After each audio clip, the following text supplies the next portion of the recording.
오늘 주시는 하나님의 말씀은 로마서 15장 1절에서 13절까지 말씀입니다. 로마서 15장 1절에서 13절 우리 한 절씩 교독하고 마지막 13절은 함께 봉독하겠습니다. 1절입니다. 믿음이 강한 우리는 마땅히 믿음이 약한 자의 약점을 담당하고 자기를 기쁘게 하지 아니할 것이라.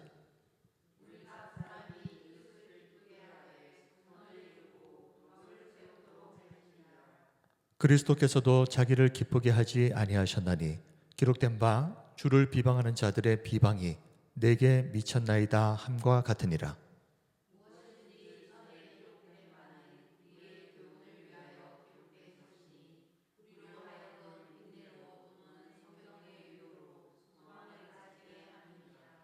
이제 인내와 위로의 하나님이 너희로 그리스도 예수를 본받아 서로 뜻이 같게 하여 주사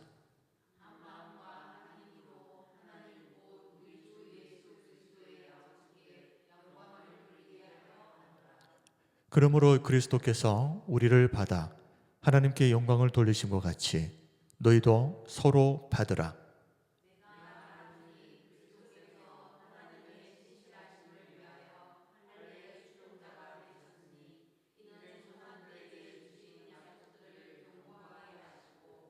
이방인들도 그 긍휼하심으로 말미암아 하나님께 영광을 돌리게 하려 하심이라. 기록된 바 그러므로 내가 열방 중에서 주께 감사하고 주의 이름을 찬송하리로다 함과 같으니라.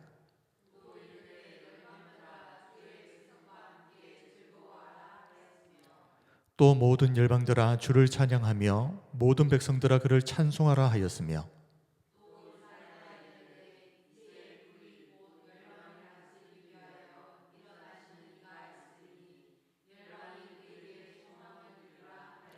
함께 하겠습니다.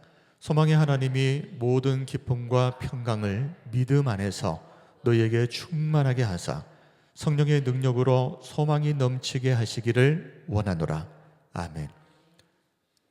오늘은 믿음이 강한 자가 마땅히 취해야 할 자세, 믿음이 강한 자가 마땅히 취해야 할 자세라는 제목으로 로마서 강의 35번째 시간 시작합니다.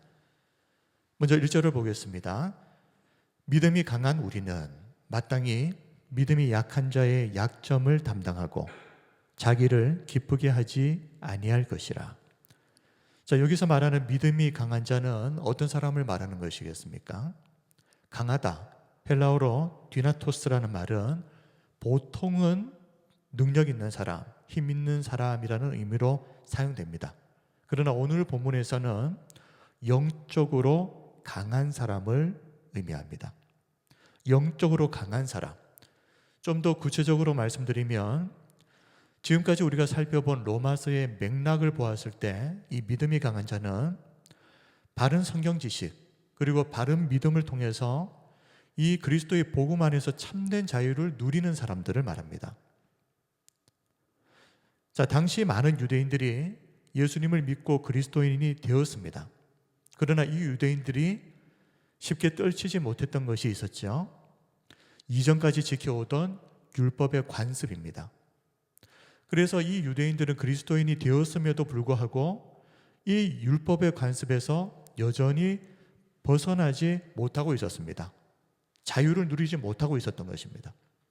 그런데 여기서 말하는 이 믿음이 강한 자는 이 율법의 관습에 더 이상 얽매이지 않는 사람, 그래서 그리스도 안에서 참된 복음의 자유를 마음껏 누리는 사람들, 이 사람이 바로 오늘 본문에서 말하는 믿음이 강한 사람입니다.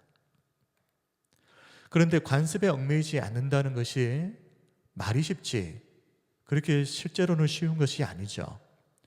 주변 사람들은 다 지키고 있습니다. 그 관습을. 그런데 나는 지키지 않겠다. 나는 더 이상 그 관습에 얽매이지 않겠다. 나는 자유함을 누리겠다. 자, 이런 선택을 하게 되면 주변 사람들로부터 또 자신이 속한 공동체로부터 또 가족들로부터 따가운 시선을 감당할 수밖에 없습니다.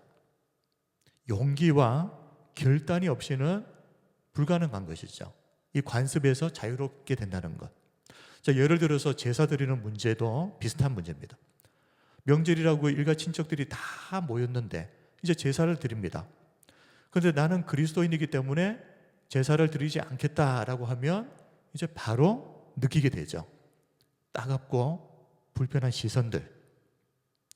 자, 그런데 지금 바울이 말하고자 하는 이 관습은 좀 더 구체적으로 앞에 우리 14장에서 다뤘던 것처럼 우상에게 바쳐진 음식을 먹는 관습, 그리고 절기를 지키는 관습.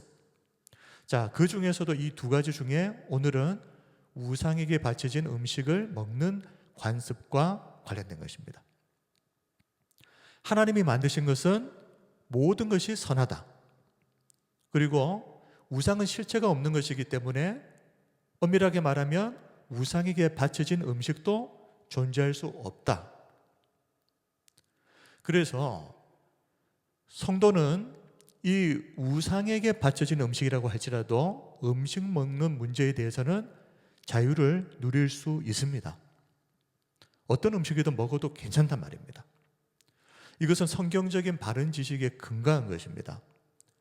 바울은 이렇게 바른 성경 지식 위에서 음식 먹는 문제에 대해 복음 안에서 자유함을 누리고 있는 이 사람을 향해서 누구라고요? 믿음이 강한 자다라고 표현하고 있는 겁니다. 자, 그러나 오늘 바울은 여기에서 그치지 않습니다. 이게 중요합니다. 분명히 바른 지식 위에서 음식에 있어서 복음 안에서 자유를 누리는 것 맞는 말입니다. 틀린 것이 아닙니다. 그러나 여기서 그치면 안 된다라고 지금 바로 말합니다. 이렇게 강한 믿음을 가진 자가 어떤 삶을 살아야 하는가? 오늘 본문에서 다루고 있는 주제입니다. 자, 1절을 다시 보시면 믿음이 강한 우리는 마땅히라고 그럽니다. 마땅히. 자, 선택사항이 아니라 믿음이 강한 사람이라면 반드시 감당해야 할 의무사항이라는 말입니다. 자, 마땅히 믿음이 약한 자의 약점을 담당하고 자기를 기쁘게 하지 아니할 것이라. 자, 우리가 마땅히라는 이 말을 통해서 우리가 제대로 알아야 하는 것이 있습니다. 우리가 이 의무사항을 마땅히 지켜야 하는 이유는 우리도 약했던 때가 있습니다. 믿음이. 그런데 그때의 우리 또한 하나님으로부터 이 은혜를 받은 자, 은혜에 빚진 자이기 때문에 이걸 지켜야 된다는 말입니다. 처음부터 믿음이 강한 사람은 없죠. 다 우리도 믿음이 약한 때가 있었지 않습니까? 그런데 그때에 하나님께서 우리에게 자비를 베풀어 주셨습니다. 그래서 우리도 지금 시간이 흘러서 믿음이 강한 자, 복음 안에서 자유를 마음껏 누릴 수 있는 이런 믿음이 강한 자의 자리에 설 수 있었습니다. 하나님의 은혜 때문이었습니다. 참아주심, 자비하심 때문이었습니다. 그러므로 우리는 그런 은혜를 받은 자로서 이 의무사항을 지킴에 있어서 의무니까 어쩔 수 없이 억지로 한다 이런 것이 아니라 하나님께 진 빚을 갚는다는 마음으로 이 의무사항을 기꺼이 지키는 겁니다. 다시 본론으로 돌아와서 자, 이렇게 바른 성경적인 지식과 복음의 은혜 안에서 음식 먹는 문제에 있어서 자유를 누리는 이 믿음이 강한 사람, 이 믿음이 강한 사람이 마땅히 무엇을 지켜야 하는가? 1절 후반부를 보시면 믿음이 강한 우리는 마땅히 믿음이 약한 자의 약점을 담당하고 그리고 자기를 기쁘게 하지 아니할 것이라. 크게 보면 두 가지입니다. 믿음이 약한 자의 약점을 담당해야 된다. 누가요? 믿음이 강한 자가. 믿음이 강한 자가 믿음이 약한 자의 그 약점들을 담당해 줘야 된다. 그리고 자기를 기쁘게 하지 않아야 된다. 자, 믿음이 약한 자의 약점을 담당한다는 것은 성도들 가운데에 복음을 듣고 또 믿어서 그리스도인이 되었지만 유대인 출신 그리스도인들처럼 아직도 여전히 율법의 관습에서 벗어나지 못하고 있는 믿음이 약한 자들이 있는데 이 믿음이 약한 자들의 그 약점을 담당하라. 헬라어로 바스타제인, 담당하다라는 것은 단순히 옆에서 너 할 수 있어, 힘내 하고 격려하는 게 아닙니다. 내가 대신 그 사람의 약점을 짊어지는 겁니다. 내가 감당한다는 겁니다. 예수님께서 나의 죄의 짐을 대신 짊어지신 것처럼 너 잘할 수 있어라고 격려해 주는 것이 아니라 내가 대신 짊어져 줄게. 자, 그리고 자기를 기쁘게 하지 않는다. 예를 들면 믿음이 강한 자는 이렇게 생각할 수 있겠죠. 나는 바른 성경적인 지식 안에서 먹을 수 있는 자유가 있다. 그러면서 음식을 먹으면서 자기 만족을 추구할 수 있습니다. 그런데 자기를 기쁘게 하지 않는다. 충분히 먹을 수 있지만, 아무 문제 없지만, 그럼에도 불구하고 형제가 이 문제 때문에 실족한다면 그 형제를 위해서 기꺼이 내가 누려도 괜찮은 그 자유와 즐거움, 기쁨, 권리를 내가 양보하겠다는 겁니다. 주님이 자기 자신을 위해 살지 않으시고 이타적인 삶을 사신 것처럼 말입니다. 이런 삶은 언제 가능하겠습니까? 우리 마음 가운데에 그 형제를 진심으로 사랑하는 마음이 있을 때에만 가능한 겁니다. 억지로 한다고 해서 되는 게 아닙니다. 한두 번은 되겠죠. 그러나 이것이 정말 가능하려면 내 마음속에 형제를 정말 사랑하는 마음이 있어야 됩니다. 바울의 그 사랑장 고린도전서 13장 그 중에서도 5절을 보면 사랑이 어떤 것인가? 사랑은 무례히 행하지 아니하며 그리고 자기의 유익을 구하지 아니하며 라고 되어 있습니다. 사랑의 속성이 무엇입니까? 자기의 유익을 구하지 않고 남의 유익을 구하는 이 이타적인 속성을 가진 것이 사랑입니다. 그러므로 우리 마음속에 고린도전서 13장에서 말씀하고 있는 그 진짜 사랑이 있다면 이 사랑에 가진 이타적인 속성 때문에 우리는 자연스럽게 나를 위해서가 아니라 다른 사람을 위해서 사는 삶이 되어지는 겁니다.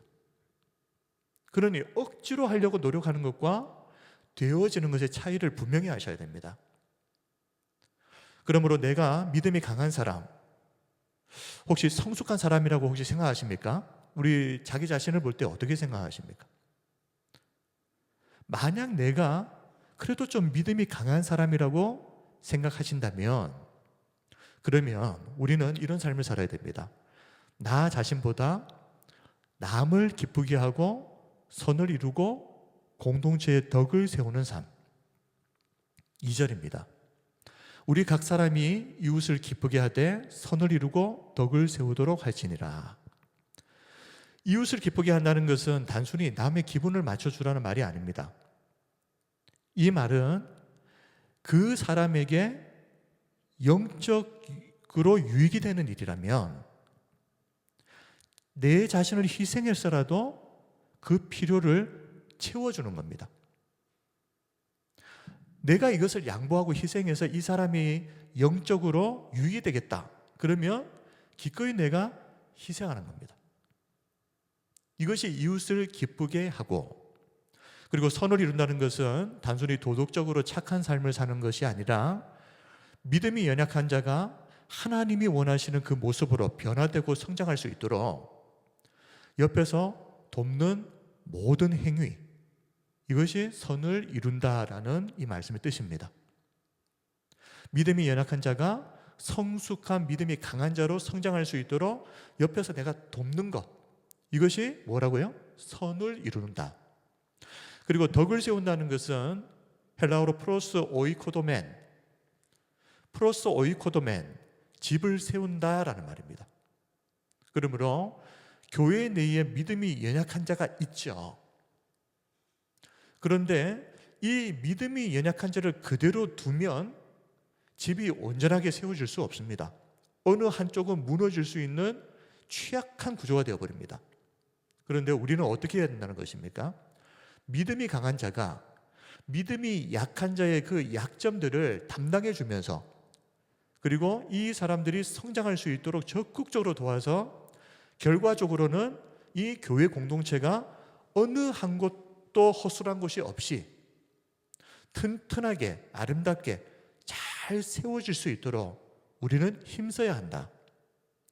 나만 신앙생활을 잘하면 되지, 나만 믿음이 좋으면 되지, 이게 아니란 말입니다. 하나님께서 보시는 것은 교회 전체 공동체입니다. 내가 아닌 다른 어떤 사람이 믿음이 연약한 상태로 머물러 있게 되면 그 공동체는 절대 견고하고 튼튼한 공동체로 집을 세울 수가 없습니다. 그러므로 믿음이 연약한 자를 세운다는 것은 곧 나를 위한 것이기도 한 겁니다. 자, 이렇게 믿음이 강한 자는 어떤 사람입니까? 자기 자신만을 위해서 살지 않습니다. 믿음이 강한 자는 누구보다도 복음 안에서 자유를 누릴 수 있지만 그럼에도 불구하고 타인을 생각합니다. 그래서 사람들과의 관계에서 선을 이루고 나보다는 공동체의 덕을 세우기 위해서 힘씁니다. 이런 사람이 믿음이 강한 사람입니다. 우리가 이런 이타적인 삶을 살아야 하는 이유가 무엇이겠습니까? 예수님께서 먼저 우리를 위해서 이런 이타적인 삶을 살아주셨기 때문입니다. 3절을 보시면 그리스도께서도 라고 말합니다. 그리스도께서도 자기를 기쁘게 하지 아니하셨나니 기록된 바 주를 비방하는 자들의 비방이 내게 미쳤나이다 함과 같으니라. 자, 이 원문을 보시게 되면 가르, 헬라어로 가르, 왜냐하면이라는 접속사가 원래 있습니다. 그런데 개역개정 성경에서는 이 번역이 빠져 있습니다. 그러므로 좀 더 정확하게 원문대로 해석하면 왜냐하면 그리스도께서 자기를 기쁘게 하지 아니하셨기 때문이다. 우리가 왜 그런 삶을 살아야 되느냐? 왜 우리가 이타적인 삶을 살아야 되느냐? 왜냐하면 그리스도께서도 그런 이타적인 삶을 사셨기 때문이다. 이처럼 예수님은 이 땅에서 사시는 동안 자기를 기쁘게 하는 삶이 아니라 사람들을 유익하게 하기 위해서 사셨습니다. 자, 바울은 기록된 바, 자, 다윗의 시편 69편을 지금 인용해서 예수님께서 이 땅에서 이타적인 삶을 어떻게 사셨는지에 대해서 설명을 하고 있습니다. 자, 일단 3절 말씀을 보겠습니다. 기록된 바 주를 비방하는 자들의 비방이 내게 미쳤나이다 함과 같으니라. 자, 이 말씀은 죄인들이 지금, 자, 중요한 부분은 하나님을 향해서라는 겁니다. 죄인들이 하나님을 향해서 비방과 독소를 쏟아내고 있을 때 예수님께서 대신 자신의 몸으로 그 사람들이 쏟아놓고 있는 그 비방과 독소를 예수님의 몸으로 다 받아내셨다는 겁니다. 이게 무슨 말일까요? 사람들은 하나님을 향해서 비방과 독소를 쏟아내고 있는데 그 독소를 예수님이 몸으로 다 받아내셨다.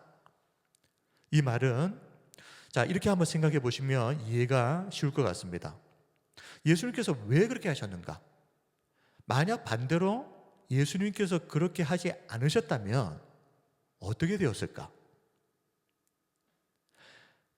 사람들이 쏟아놓은 그 독설과 비방이 다 하나님께로 그대로 가버렸을 겁니다. 그러면 하나님은 그 하나님을 비방했던 이 죄인들을 심판하셔야 되죠. 그런데 어떻게 된 겁니까? 예수님께서 그 비방과 독설을 하나님께 이르지 못하도록 몸으로 막아내신 겁니다. 그래서 죄인들이 심판을 받지 않도록 몸으로 막아내셨다는 게 뭐겠습니까? 십자가를 지셨다는 거죠. 자신의 생명을 걸고 이 사람들의 독설과 비방이 하나님께 미치지 못하도록 막아내셨다. 왜요? 살리기 위해서. 심판받지 않도록. 예수님은 자신을 희생해서 우리를 살리신 겁니다. 그런 이타적인 삶을 예수님은 온몸으로 살아내셨다는 것을 지금 바울이 시편 69편을 인용하면서 지금 설명하고 있는 겁니다. 예수님이 이런 삶을 사셨다는 겁니다.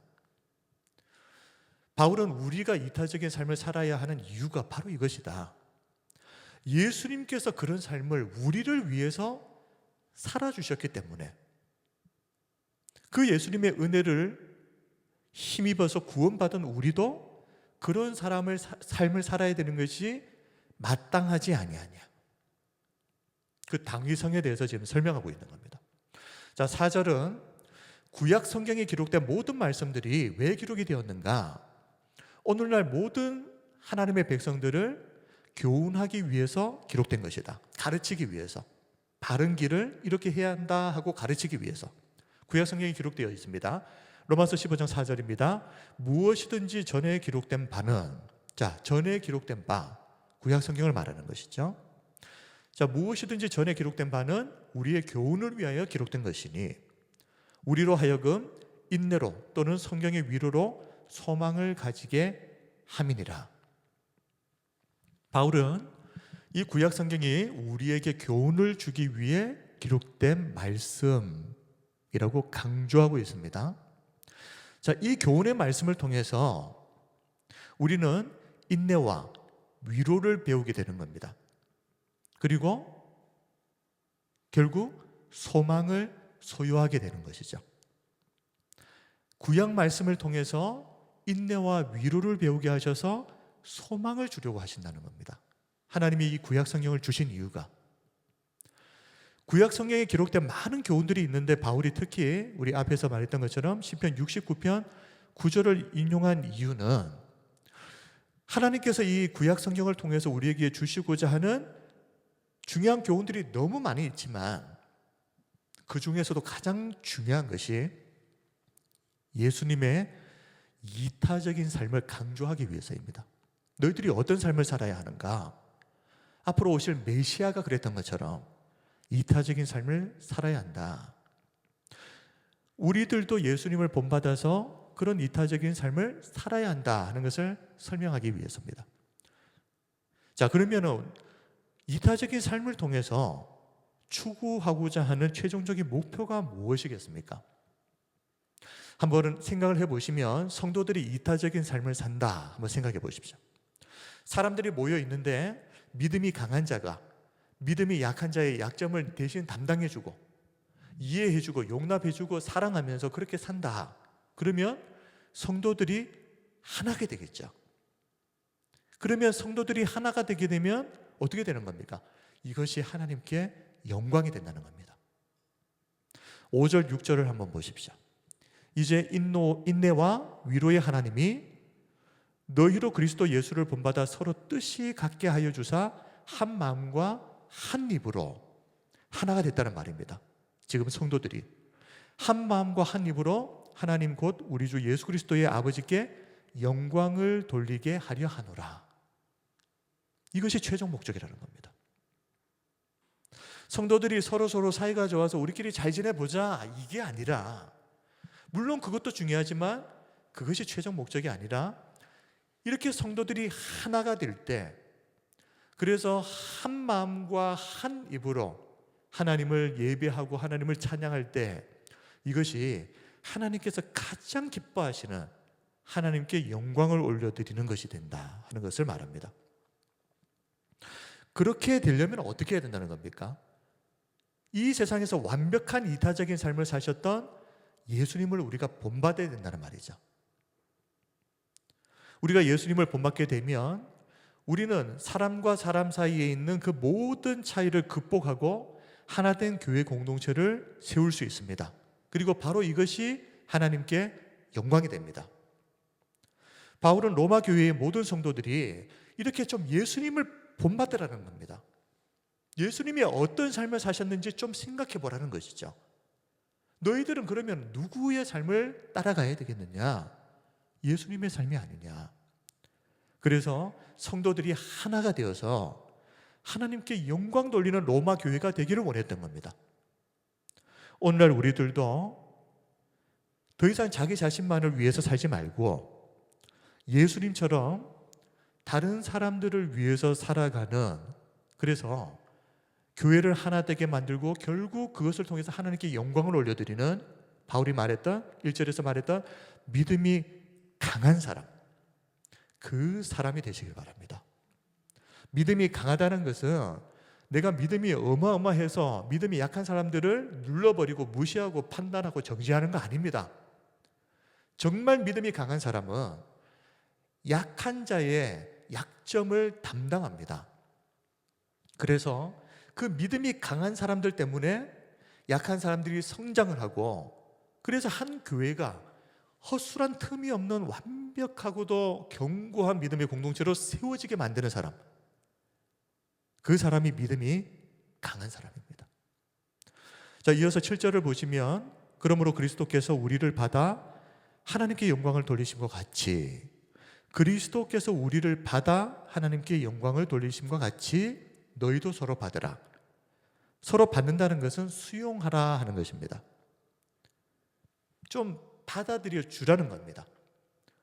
서로의 차이가 있지만 생각이 다르고, 심지어 민족도 다르고 삶의 수준도 다르고, 이런 수많은 차이들이 있지만 마치 가족처럼 따뜻하게 용납해라 하는 겁니다. 왜요? 예수님께서 우리를 그렇게 해주셨으니까. 우리가 바로 그 은혜를 받은 사람이니까.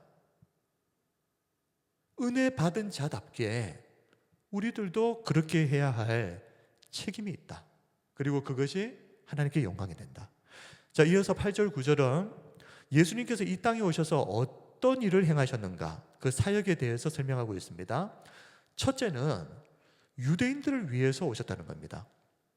15장 8절, 내가 말하노니 그리스도께서 하나님의 진실하심을 위하여 할례의 주종자가 되셨다. 할례의 주종자가 되셨으니 이는 조상들에게 주신 약속을 견고하게 하시고, 자, 할례 받은 사람들의 종이 되셨습니다. 쉬운 성경 번역을 보면 그렇게 되어 있습니다. 할례 받은 사람들의 종이 되셨다. 할례 받은 사람들이 누구입니까? 유대인들이죠. 예수님은 하나님께서 유대인들의 조상들에게 언약을 주셨죠. 그 언약을 성취하기 위해서 할례 받은 자, 즉 유대인들을 섬기는 종이 되기 위해 이 세상에 오셨다. 이것이 이 땅에서 예수님이 하신 사역이라는 겁니다. 그런데 바울은 이어서 더 중요한 것을 이야기합니다. 예수님은 유대인들만을 위해서 오신 것이 아니라는 겁니다. 9절을 보십시오. 이방인들도 그 긍휼하심으로 말미암아 하나님께 영광을 돌리게 하려 하심이라. 예수님께서 왜 오셨는가? 유대인들만을 위한 것이 아닙니다. 이방인들도 그 긍휼하심으로 말미암아 하나님께 영광을 돌리게 하려 하심이라. 기록된 바 그러므로 내가 열방 중에서 주께 감사하고 주의 이름을 찬송하리라 함과 같으니라. 자, 이방인들도 그 긍휼하심으로 말미암아 하나님께 영광을 돌리게 하기 위해서 내가 왔다. 자, 그런데 이 9절 말씀은 유대인들에게는 굉장히 이상하게 들렸을 겁니다. 메시아가 유대인들만이 아니라 이방인들을 위해서도 오셨다? 이상하게 들렸을 겁니다. 유대인들이 보았을 때 이방인들은 절대 구원받을 수 없는 사람, 구원과는 애초부터 상관없는 사람, 그래서 지옥에 던져질 불쏘시개 정도로 여겼던 사람들이니까. 자, 그러니 유대인들은 이방인들이 구원을 받는다? 용납도 안 되고 이해도 안 되는 거죠. 그래서 바울은 이렇게 이 이방인들을 구원으로 부르시는 것에 대해서 이상하게 여기는 이 유대인들을 위해서 성경적으로 한번 보면 이것이 사실이다. 성경적으로 이것이 사실이라는 것을 증명하기 위해서 유대인들이 가지고 있었던 구약 성경, 이 구약 성경을 4군데나 인용하면서 설명합니다. 무엇을 설명한다는 겁니까? 하나님이 구원하고자 하는 대상은 유대인들만이 아니라 이방인들도 포함된다는 것을 설명하기 위해서. 그런데 유대인들은 이방인들이 구원받는다는 것을 도저히 이해를 못하니까 유대인들이 갖고 있는 구약 성경을 근거를 들어서 설명하고 있는 겁니다. 자, 다시 로마서 15장 9절을 보시면, 자, 기록된 바 그러므로 내가 열방 중에서 주께 감사하고 주의 이름을 찬송하리라 함과 같으니라. 자, 이 말씀은 시편 18편 49절을 인용한 것입니다. 자, 그런데 시편 18편 49절을 보면 이렇게 되어 있습니다. 여호와여, 이러므로 내가 이방 나라들 중에서 주께 감사하며 주의 이름을 찬송하리이다. 자, 시편 18편에서는 이방 나라들이라고 표현되어 있습니다. 그런데 지금 9절 말씀을 보시면 뭐라고 되어 있습니까? 열방이라고 표현되어 있죠. 자, 이방 나라, 히브리어로 구약 성경이니까 고임, 그리고 열방, 신약 성경이니까 헬라어로 에드네, 둘 다 똑같이 이방인을 뜻하는 용어입니다. 그런데 원문과는 달리 지금 사도 바울은 열방이라고 표현을 했습니다. 열방이라고. 우리가 보통 생각할 때 이방 나라라고 하면은 거기는 유대인이 포함되지 않은 개념이죠. 유대인을 두고 그 외의 나라들을 이방 나라라고 하지 않습니까? 근데 열방, all nations, 열방은 뭐죠? 모든 나라입니다. 거기에는 유대인들도 포함되는 겁니다.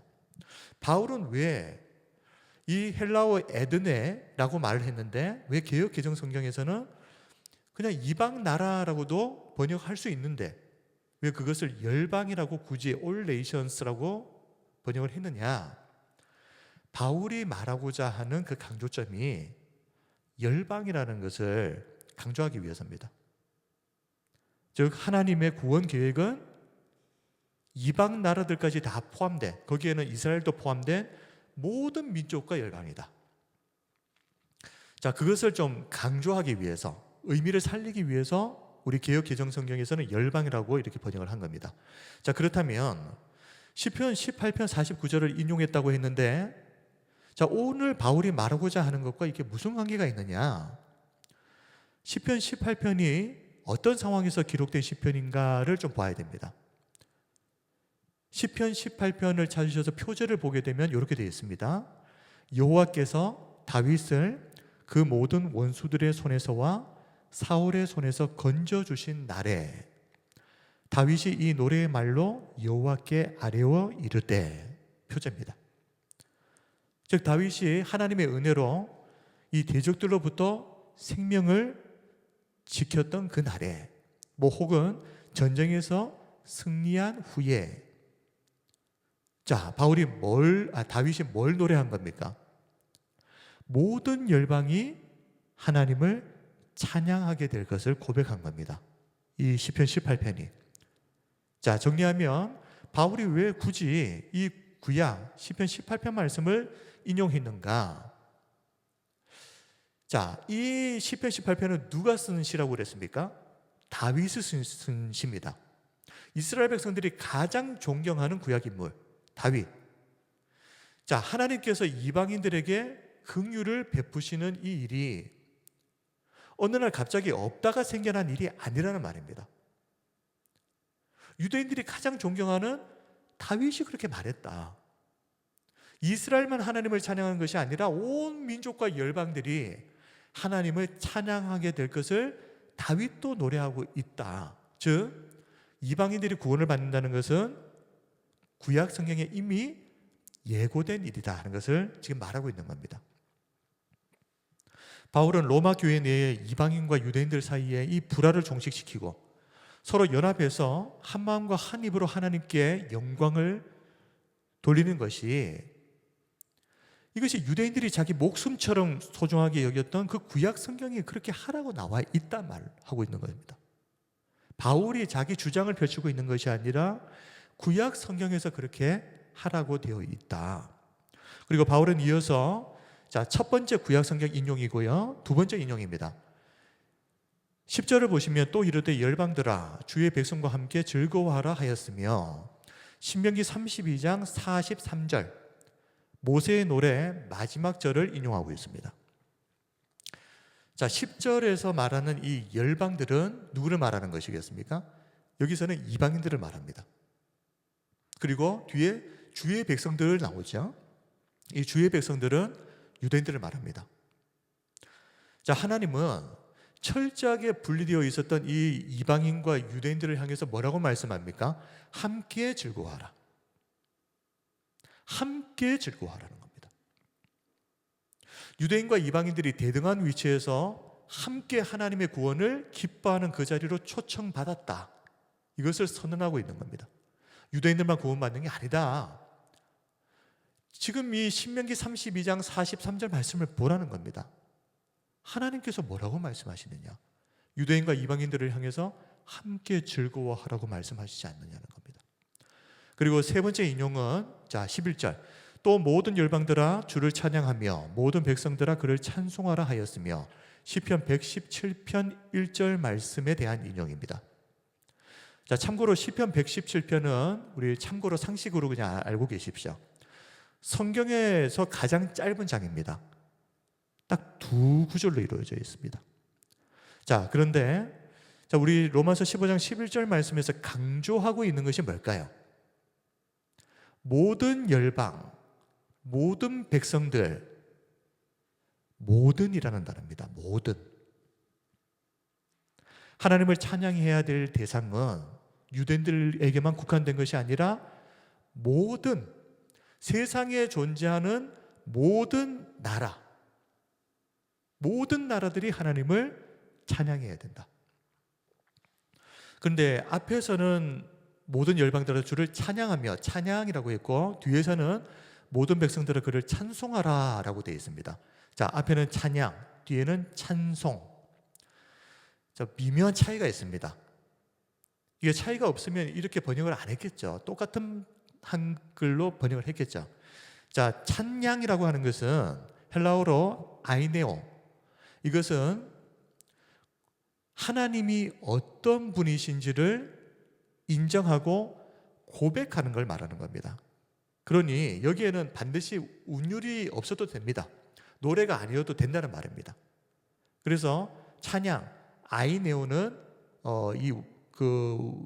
원어를 가지고 보게 되면 그렇다는 겁니다. 하나님의 그 하나님 되심을 인정하고 고백하는 것. 노래가 아니어도 상관없다. 그런데 찬송은 좀 다릅니다. 헬라어로 에파이네오. 이 찬송은 운율을 담는 겁니다. 그래서 하나님의 영광을 실제로 노래하는 겁니다. 즉, 이 11절 말씀은 하나님의 그 하나님 되심을 인정하고 거기에서 끝이 아니라 그 하나님의 영광을 실제로 입으로 운율을 담아서 노래하라. 이런 의미가 담겨져 있는 말입니다. 그리고 마지막으로 네 번째 인용 12절. 또 이사야가 이르되 이새의 뿔이 곧 열방을 다스리기 위하여 일어나시는 이가 있으리니 열방이 그에게 소망을 두리라 하였느니라. 이사야 11장 10절 말씀 인용입니다. 여기서 말하는 이새의 뿔이, 이새가 누굽니까? 다윗의 아버지죠.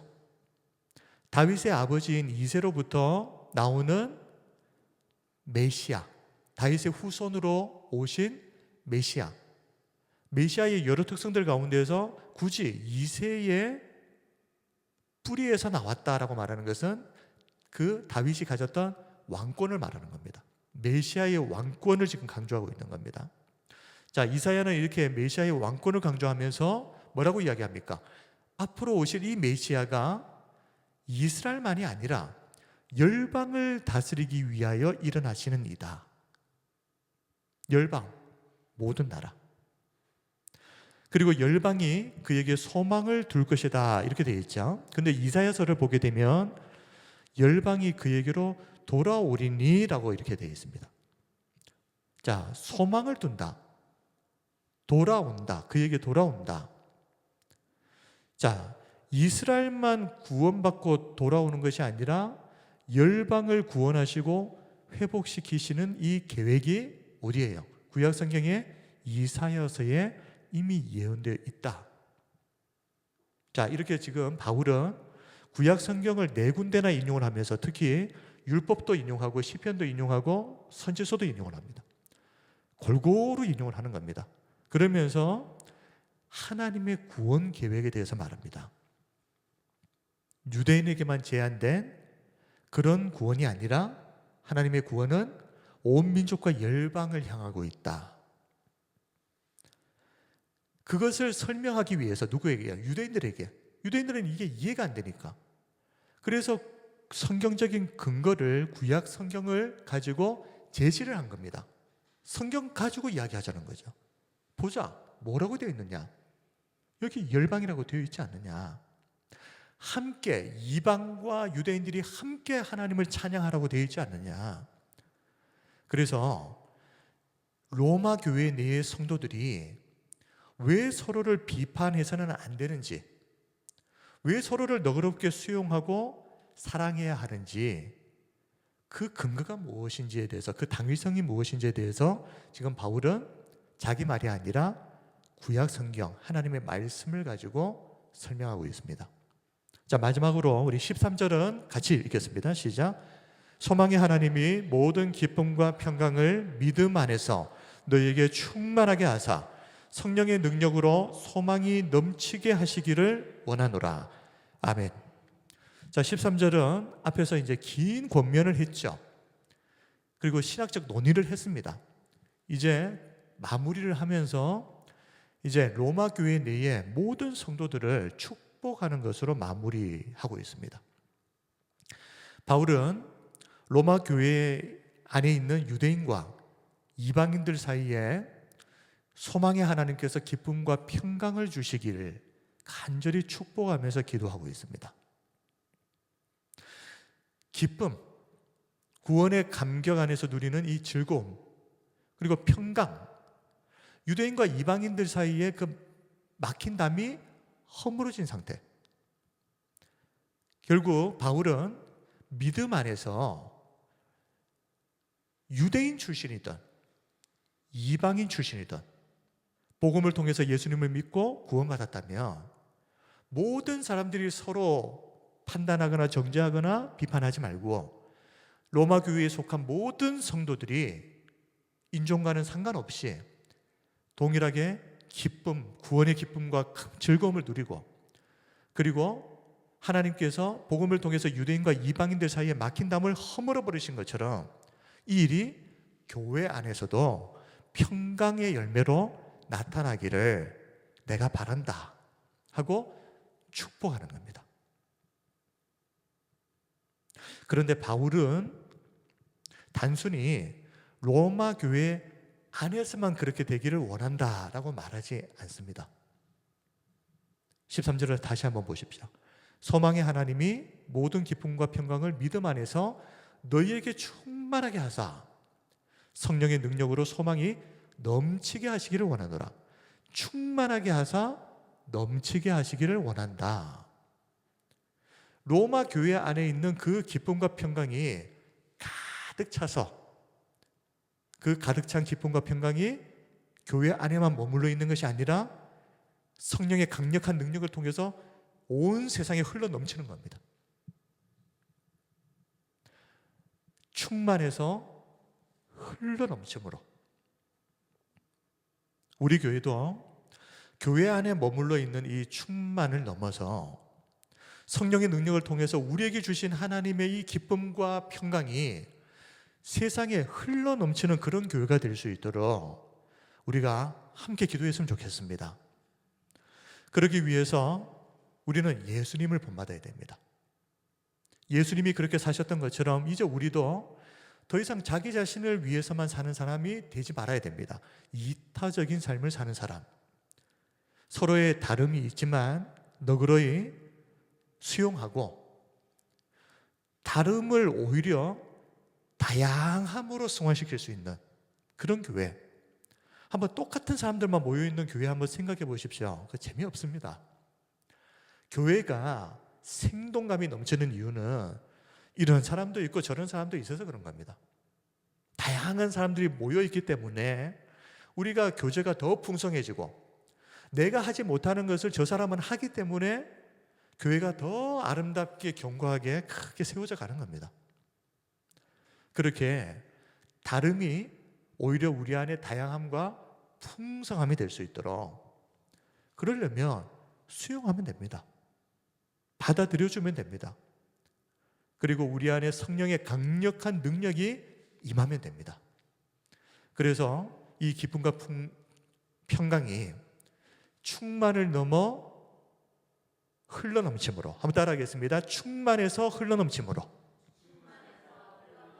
네, 이 기쁨과 평강이 충만을 넘어 세상에 흘러넘치도록 우리 다 함께 기도했으면 좋겠습니다. 이 은혜가 저와 우리 모두에게 있으시기를 주님의 이름으로 축복하고 또 기도합니다. 아멘. 이제 우리 함께 우리 합심해서 기도하겠습니다. 우리는 어떤 순간에도 잊어서는 안 됩니다. 내가 어떤 사람이었는가? 처음부터 우리는 믿음이 강한 사람이 아니었습니다. 우리도 처음 신앙생활을 했을 때 생각을 해보면 참 연약하기 그지 없었던 사람들이지 않습니까? 그런데 하나님께서 우리를 기다려주시고 용납해 주시고 자비를 베풀어 주셔서 우리같이 연약한 자가 지금 이제 조금씩 믿음이 강한 자가 되었습니다. 우리가 그런 은혜를 받은 사람이라는 것을 안다면 우리 주변에 있는 믿음이 연약한 자들을 우리도 하나님이 그렇게 하신 것처럼 하나님이 주신 그 은혜의 빚을 갚는다는 마음으로 우리도 그렇게 해야 되지 않겠습니까? 그렇게 할 때 성도들은 하나가 될 것이고 교회가 하나 될 때 하나님은 영광 받으십니다. 우리 교회가 그런 교회가 될 수 있도록 믿음이 강한 자가 믿음이 약한 자의 약점을 대신 짊어지는 그런 교회가 될 수 있도록, 그리고 하나님이 주시는 그 기쁨과 평강이 교회 안에만 머물러 있는 것이 아니라 흘러넘쳐서 세상을 향하여 나갈 수 있도록 우리 교회가 그런 교회 되게 하여 주옵소서. 그리고 우리 성도들 한 사람 한 사람 하나님이 기뻐하시는 그리스도인들로, 그리고 우리 마음속에 있는 근심과 걱정들 이 시간 다 하나님 앞에 내어놓고 나는 할 수 없지만 하나님은 하신다는 것을 믿으시고 하나님의 그 선하신 은혜가 임하기를 간절히 기도하며 기도하는 저와 우리 모두 되시기를 바랍니다. 우리 함께 통성으로 기도하겠습니다. 거룩하신 우리 아버지 하나님, 오늘도 말씀 가운데에 저희들을 인도하여 주시니 감사합니다.